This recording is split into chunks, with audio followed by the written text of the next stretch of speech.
हरियाणा चौपाल के इस खास बुलेटिन में आपका स्वागत है और मैं हूं आपके साथ करिश्मा भारद्वाज और आप देख रहे हैं एएनबी न्यूज। बुलेटिन का आगाज करते हैं।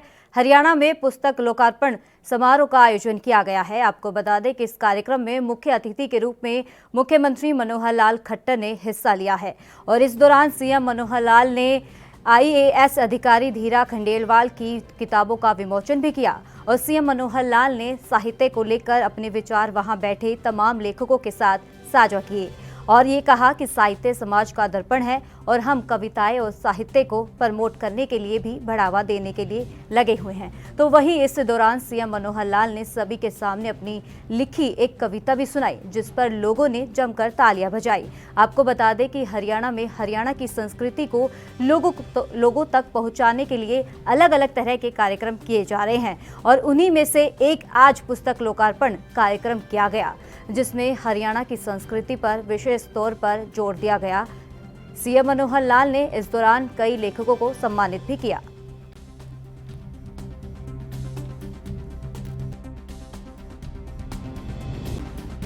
कि आज़ादी की जो लौ है वो उन्होंने पैदा की जब उन्होंने नारा दिया कि तुम मुझे खून दो मैं तुम्हें आज़ादी दूंगा। एक बहुत बड़ा आह्वान था और हमारे देश की युवा शक्ति उस आह्वान के कारण से आगे बढ़ी, देश में आंदोलन हुआ, हमको आज़ादी मिली और जय हिंद को भारत का राष्ट्रीय नारा बना देने वाले जो महान क्रांतिकारी हमारे पराक्रमी सुभाष चंद्र बोस, उनको हम श्रद्धांजलि अर्पण करते हैं। उनके बारे में यदि मैं ये कहूँ कि चलो फिर से आज वो नज़ारा याद कर लें, चलो फिर से आज वो नज़ारा याद कर लें, शहीदों के दिल में थी वो ज्वाला याद कर लें, जिसमें बहकर आज़ादी पहुंची किनारों पे, जिसमें बहकर आज़ादी पहुंची किनारों पे, देशभक्तों के खून की वो धारा याद कर लें। हमारी प्रशासनिक अधिकारी कवित्री श्रीमती धीरा खंडेलवाल जी के जो काव्य संग्रह है मेघ, मेखला और रेशमी रस्सियाँ, इसका लोकार्पण किया है। इसकी बहुत मुझे खुशी है।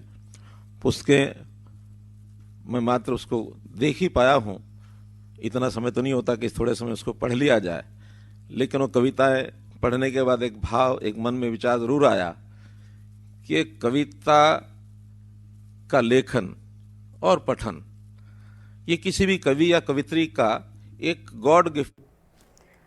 तो चलिए रुक कर लेते हैं अगली खबर का। शूटर बताए गए युवक को लेकर हरियाणा के सीएम मनोहर लाल खट्टर ने कहा कि पूछताछ जारी है और पूछताछ के बाद ही आधिकारिक बयान दिया जाएगा। तो वहीं ट्रैक्टर मार्च को लेकर ये कहा है कि सभी तैयारियां पूरी है और बस योजना के अनुसार ही कार्यक्रम करें।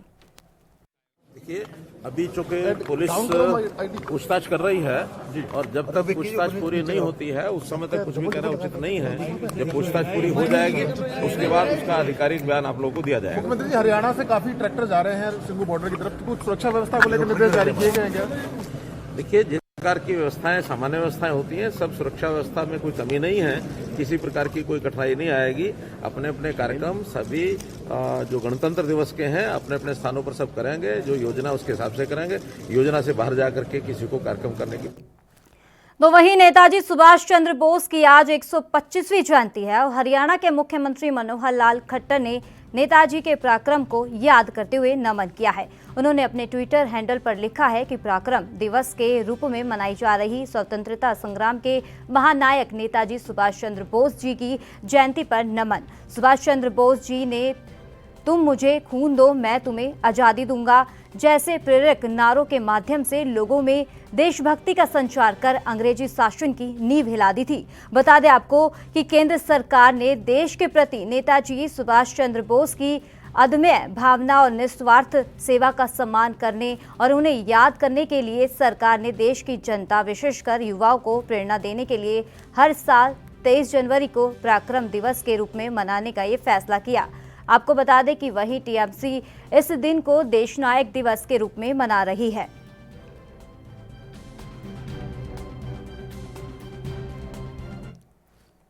तो सरकार और किसानों के बीच 11वें दौर की बातचीत बेनतीजा रही और वहीं किसान नेता 26 जनवरी को लेकर अपनी रणनीति बनाने में जुट गए हैं।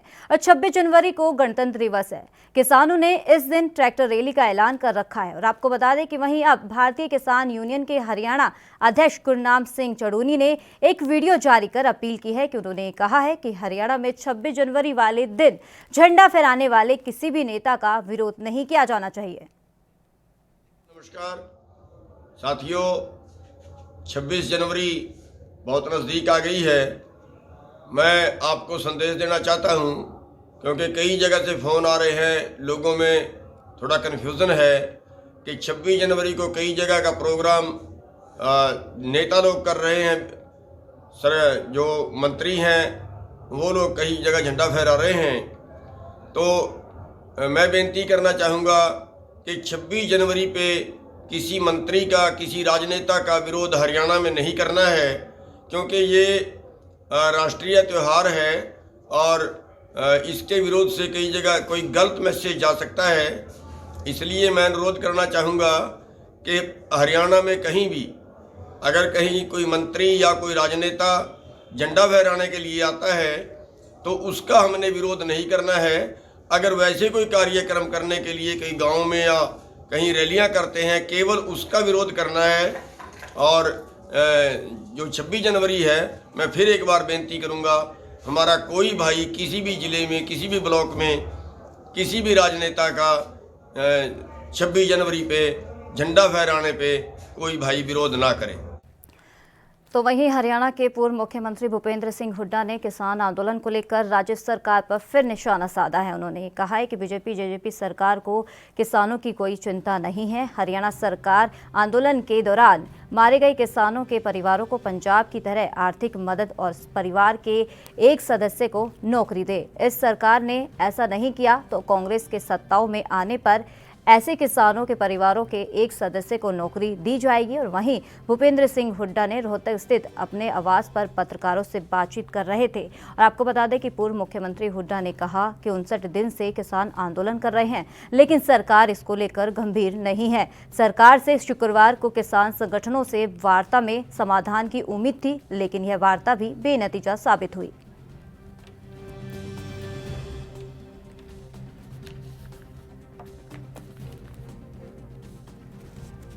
तो आपको बता दें कि हरियाणा के पूर्व मुख्यमंत्री भूपेंद्र सिंह हुड्डा ने किसान आंदोलन को लेकर राज्य सरकार पर एक बार फिर से निशाना साधा है। इसी दौरान उन्होंने कहा है कि बीजेपी जेजेपी सरकार को किसानों की कोई चिंता नहीं है। हरियाणा सरकार सरकारी आंदोलन के दौरान मारे गए किसानों के परिवारों को पंजाब की तरह आर्थिक मदद और परिवार के एक सदस्य को नौकरी दे। तो वक्त हो चला एक छोटे से ब्रेक का।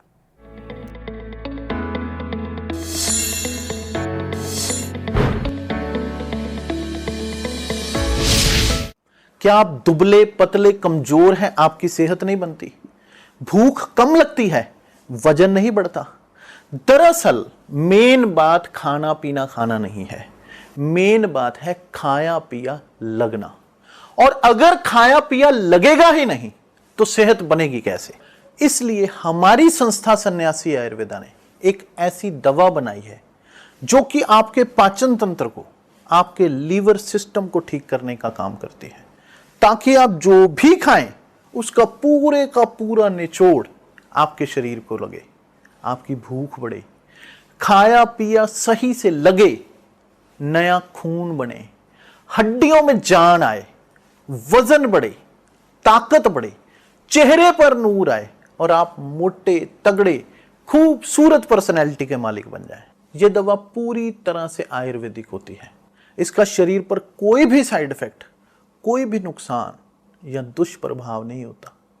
लड़के लड़कियां दोनों इसका इस्तेमाल कर सकते हैं और पहले 15 दिन के अंदर ही आपको इसका असर महसूस हो जाएगा। सिर्फ 650 रुपए की पूरे 1 महीने की दवा होती है और आप इसे घर बैठे 01145454545 पर फोन करके दवा मंगवा सकते हैं।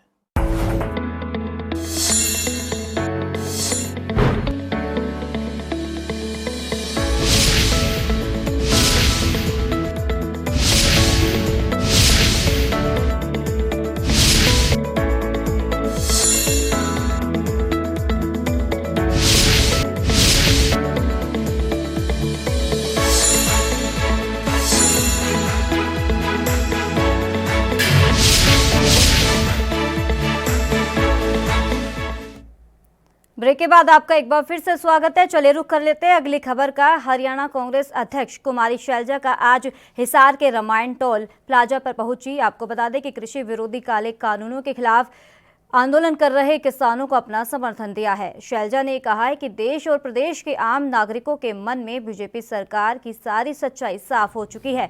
लोग जान चुके हैं कि इस सरकार का जनता के हितों से कोई सरोकार नहीं है और इन्हें किसी का दुख या दर्द नजर नहीं आता है। इनका ध्यान सिर्फ अपने पूंजीपतियों का फायदा पहुंचाना है।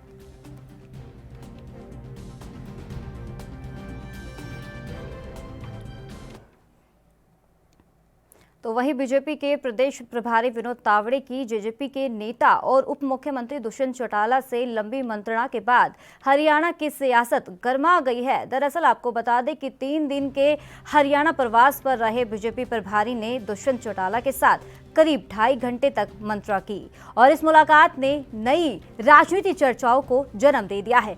दरअसल आपको बता दें कि दिलचस्प बात तो ये है कि मुख्यमंत्री मनोहर लाल के मुकाबले दुष्यंत के साथ हुई मुलाकात काफी लंबी रही। और बता दें आपको ये भी कि बीजेपी प्रभारी विनोद तावड़े लगातार 3 दिन चंडीगढ़ में रहे और यहाँ उन्होंने बीजेपी विधायकों के साथ 1-to-1 मुलाकात की। चंडीगढ़ प्रवास के दौरान वह सभी जिलाध्यक्षों से भी 4-5 के ग्रुप में ये रूबरू हुए थे। और आपको ये भी बता दें कि बीजेपी प्रभारी ने यह बैठकें पार्टी हाईकमान के निर्देश पर की थी। और इस बीच तावड़े ने मुख्यमंत्री मनोहर लाल के साथ भी मुलाकात की।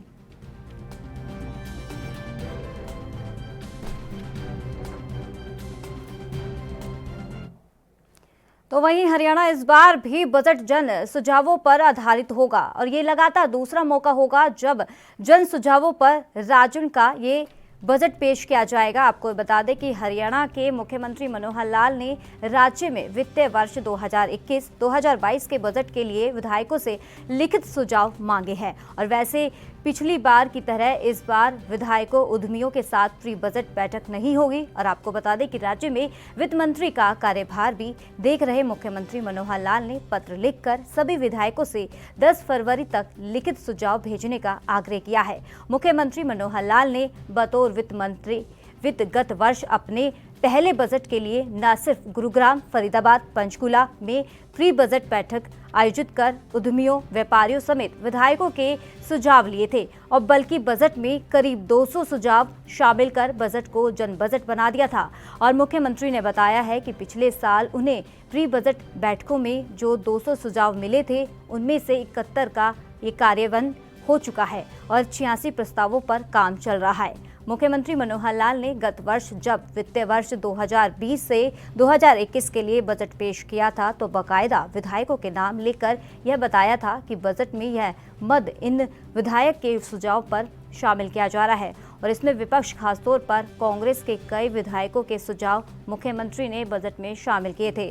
और इसके बाद जब बजट पेश हुआ तो विपक्ष निरंतर रहा और अन्यथा सरकार द्वारा पेश बजट पर विपक्ष हमेशा सवाल उठाता है।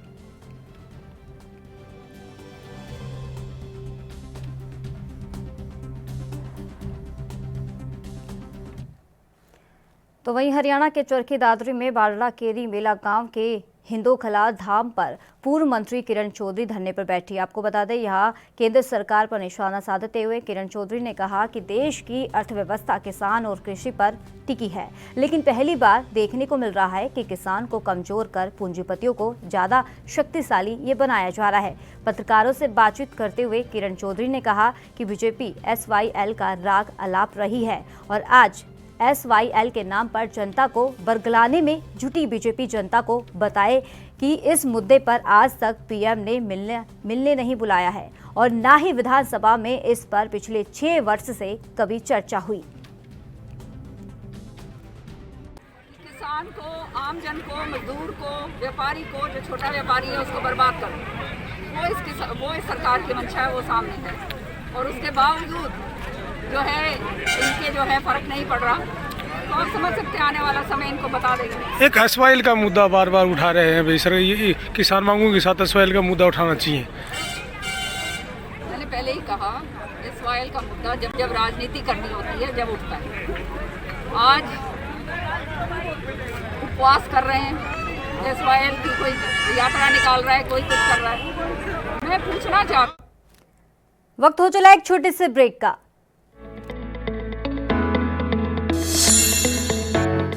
क्या आप दुबले पतले कमजोर हैं, आपकी सेहत नहीं बनती, भूख कम लगती है, वजन नहीं बढ़ता? दरअसल मेन बात खाना पीना खाना नहीं है, मेन बात है खाया पिया लगना। और अगर खाया पिया लगेगा ही नहीं तो सेहत बनेगी कैसे? इसलिए हमारी संस्था सन्यासी आयुर्वेदा ने एक ऐसी दवा बनाई है जो कि आपके पाचन तंत्र को, आपके लीवर सिस्टम को ठीक करने का काम करती है, ताकि आप जो भी खाएं उसका पूरे का पूरा निचोड़ आपके शरीर को लगे, आपकी भूख बढ़े, खाया पिया सही से लगे, नया खून बने, हड्डियों में जान आए, वजन बढ़े, ताकत बढ़े, चेहरे पर नूर आए और आप मोटे तगड़े खूबसूरत पर्सनैलिटी के मालिक बन जाएं। यह दवा पूरी तरह से आयुर्वेदिक होती है। इसका शरीर पर कोई भी साइड इफेक्ट, कोई भी नुकसान या दुष्प्रभाव नहीं होता। लड़के लड़कियां दोनों इसका इस्तेमाल कर सकते हैं और पहले 15 दिन के अंदर ही आपको इसका असर महसूस हो जाएगा। सिर्फ 650 रुपए की पूरे 1 महीने की दवा होती है और आप इसे घर बैठे 01145454545 पर फोन करके दवा मंगवा सकते हैं।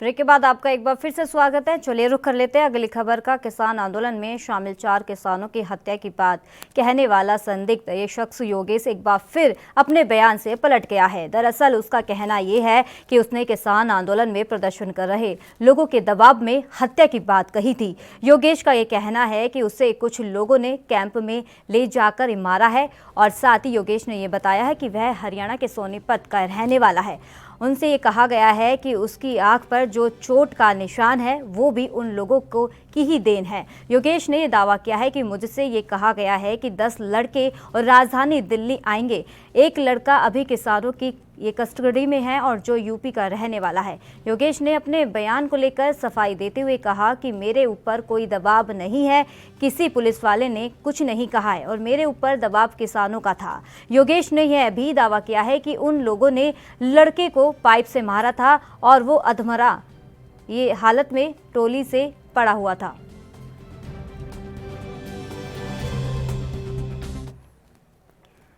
तो वहीं अंबाला शहर भी बिजली विभाग के इस लापरवाह रवैये से अछूता नहीं है। दरअसल अंबाला शहर में हाई और लो टेंशन की तारें बिना किसी प्रबंध के लटकती हुई देखना आम बात है। बीते सालों में कई ऐसे मामले सामने आए हैं जहां करंट लगने से आम लोग अपनी जान गंवा चुके हैं। तो वहीं इसका उदाहरण अंबाला शहर के अग्रसेन चौक पर देखने को मिला। दरअसल यहां पर बिजली की तारों का ये गुच्छा दुकानों और घरों के साथ लटकता देखा जा सकता है। यहां तक कि पब्लिक पार्किंग एरिया के पास ट्रांसफार्मर की तारें भी लटकी हुई है। यहां के दुकानदारों और निवासियों का कहना है कि बारिश और तेज तूफान में समस्या और भी गंभीर हो जाती है। उन्होंने साथ ये भी बताया कि कई बार घरों और दुकानों की दीवारों में भी करंट आना शुरू हो जाता है। कई बार हमने इसकी शिकायत दी है लेकिन कोई भी सुनवाई नहीं हुई है।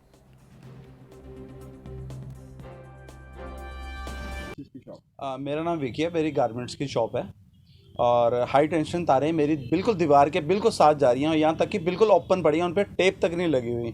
और जैसे कि बारिश आती है, आंधी तूफान आता है तो हमारी बिल्डिंग में पूरा करंट आता है और बारिश के दिनों में तो रहता ही रहता है करंट। जी, तो कितना डर जो है वो लगातार बना रहता है? आप भी यहाँ पे हैं, ग्राहक भी आते हैं, किस तरीके से? डर तो हमें पूरा, किसी टाइम भी तार टूट के हमारी दीवार के साथ टच हो जाती है और 3 या 4 बार तो तारें टूट भी चुकी हैं। यहाँ तक कि बिल्डिंग में करंट भी आया बारिश के दिनों, हम फ़ोन करके फिर उन्हें बुलाते हैं, फिर वो ठीक करके जाते हैं। तो इसकी गुहार जो है वो विभाग से आपने लोगों ने लगाई नहीं है, किस तरीके से? विभाग को मैं 2 से 3 बारी मैं दे चुका हूँ एप्लीकेशन, तो वो कहते हैं इसका कोई साधन नहीं है हमारे पास, ना तो खंबे लग पाएंगे, ऐसे ही जाएंगे। सर क्या नाम है आपका? गगन बजाज। ये बताइए कि हाई टेंशन तारें जो है वो ओपनली आपकी बिल्डिंग के साथ जो है रिहायशी एरिया भी है, कॉमर्शियल एरिया भी है, तो कितना डर जो है वो लगातार बना रहता है? बहुत ज़्यादा डर है इसका और यहाँ पे जो जितनी तारें हैं सारी नंगी हुई पड़ी हैं, इसमें टेपे टोपे कुछ भी नहीं लगी हुई हैं।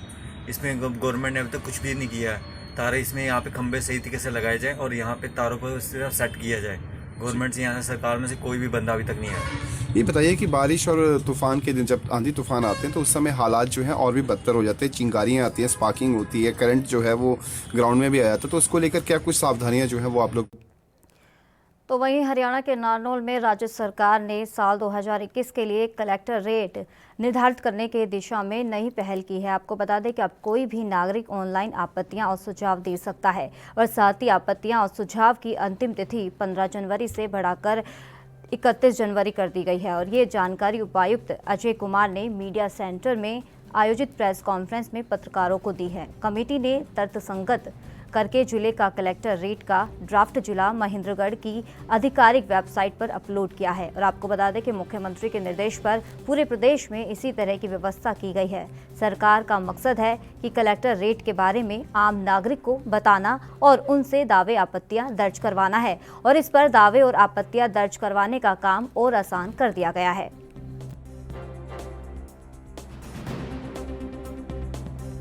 जो डिस्ट्रिक्ट लेवल कमेटी द्वारा रेट्स का निर्धारण किया जाता है, उससे पहले CRO लेवल पे कमेटीज़ बनाई गई हैं जो पब्लिक में जाके जो प्रॉपर्टी से डील करते हैं या आम जनता से भी सजेशंस उन्होंने मांगने हैं और उसके बाद वो जो कलेक्टर रेट्स को रैशनलाइज करने की प्रक्रिया है उसको आरंभ किया गया है। सो ये सारी प्रक्रिया जो हमारी तहसील सब तहसील लेवल की जो कमेटीज़ हैं सबके सजेशंस लेके कलेक्टर रेट जो निर्धारित करेंगे वो ड्राफ्ट कलेक्टर रेट्स बनेंगे एंड उसके बाद उस पर ऑब्जेक्शंस लेने की प्रक्रिया का इसका पार्ट होगी एंड बाद में ऑब्जेक्शंस को एनालाइज करके उस पर फाइनल डिसीजन लिया जाएगा। तो जो ड्राफ्ट कलेक्टर रेट जो हमारी तहसील और सब तहसील लेवल की कमेटीज़ हैं उनके द्वारा 15 दिसंबर को हमारे पास दे दिए गए हैं, जिसको हमने पब्लिश कर दिया एंड मीडिया के विभिन्न माध्यमों के द्वारा और वेबसाइट्स पे भी ज़िले की जो वेबसाइट है उस पर उनको। तो लोगों को इस मौसम में सबसे अच्छे सूर्य के दर्शन पिछले 2 दिनों में हुए हैं। दरअसल तेज धूप के कारण लोगों को सर्दी की राहत मिलती नजर आ रही है और आपको बता दें मगर यह धूप अधिक दिन तक साथ नहीं देगी। मौसम विभाग के अनुसार आने वाले दिनों में फिर से सर्दी बढ़ेगी और शनिवार रात को पश्चिमी विक्षोभ प्रदेश के कुछ क्षेत्रों को पास करेगा। आपको बता दें जिसके कारण 24 को कई क्षेत्रों में हल्की बारिश हो सकती है और इसके बाद रात को तापमान में गिरावट और धुंध छाएगी। और आपको भी बता दें कि दिन के तापमान में ये लोगों को सर्दी से काफ़ी राहत दी है। और हिसार में की अगर बात करें तो हिसार में दिन का तापमान 20.4 डिग्री सेल्सियस दर्ज किया गया है। तो वहीं नारनौल में भी 25.8 डिग्री सेल्सियस तक दिन का ये तापमान पहुँच गया है।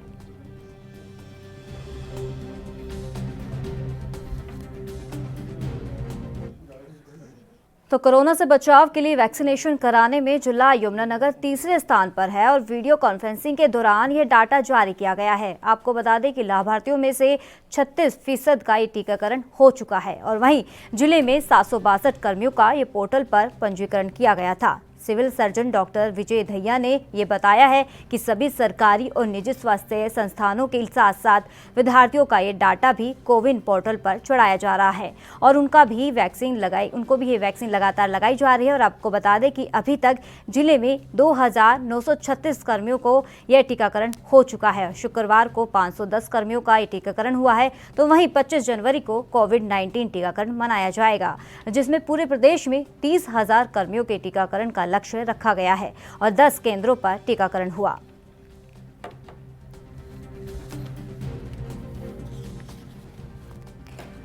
तो आपको बता दें कि कोरोना से बचाव के लिए वैक्सीनेशन कराने में जिला यमुनानगर तीसरे स्थान पर है और वीडियो कॉन्फ्रेंसिंग के दौरान ये डाटा जारी किया गया है। बता दें आपको ये भी कि लाभार्थियों में से 36% का ये टीकाकरण हो चुका है। तो वहीं जिले में 762 कर्मियों का ये पोर्टल पर पंजीकरण किया गया था। Civil surgeon doctor Vijay Dahiya ने बताया कि सभी सरकारी और निजी स्वास्थ्य संस्थानों के साथ साथ विद्यार्थियों का भी डेटा कोविन पोर्टल पर चढ़ाया जा रहा है। इस खास बुलेटिन में फिलहाल इतना ही। दीजिए इजाजत, नमस्कार।